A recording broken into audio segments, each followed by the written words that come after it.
বন্ধুরা অবশেষে কিন্তু টি-20 খেলা শুরু হয়ে গেছে। এখন বর্তমানে ব্যাটিংয়ে আছে বাংলাদেশ। সারাদিন ব্যাটিংয়ে ছিল গোপালগঞ্জ, অনেক ব্যাটিং করছে। এখন ব্যাটিংয়ে বর্তমানে বাংলাদেশ। তো যখন গোপালগঞ্জ ব্যাটিংয়ে ছিল, সেনাবাহিনীর গাড়িতে আগুন দিয়েছে, সেনাবাহিনীর অনেক সদস্য ভাইদেরকে আহত করছে।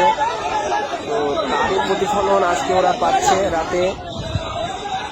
দেখুন কি অবস্থা গোপালগঞ্জে। এই যে বাংলাদেশ সেনাবাহিনীর উপর যে ওরা হামলা করলো, ওরা কিন্তু চিন্তা করেনি যে এর পরিণাম কি হবে, কত ভয়ানক কালো রাত আসতে পারে, ওরা কিন্তু চিন্তা করেনি। এখন বর্তমানে বাংলাদেশের সেনাবাহিনীর চিরুনি রিজার্ভ শুরু করে গোপালগঞ্জবাসীর জন্য একটা ভয়ানক কালো রাত কিন্তু নিয়ে এসেছে। এরা আজকের পর থেকে যদি এদের জ্ঞান বিবেক বুদ্ধি যদি হয়, আর কখনোই এই আওয়ামী সন্ত্রাসীরা মাঠে নামবে না।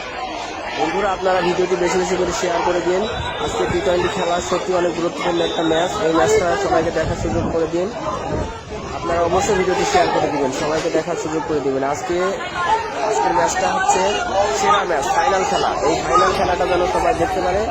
আরও অনেক ভিডিও আছে, সব ভিডিওগুলো একে একে দেওয়া হবে, সমস্যা নেই। আপনারা ভিডিওটি শেয়ার করতে থাকুন। আজকের খেলাটা অনেক জমে গেছে, আপনারা ভিডিওটি শেয়ার করে দিন।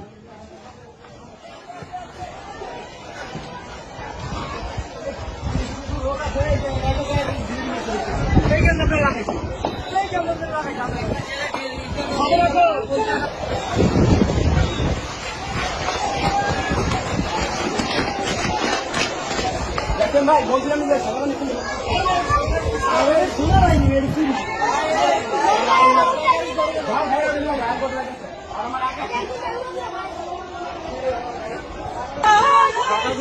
গুলি করো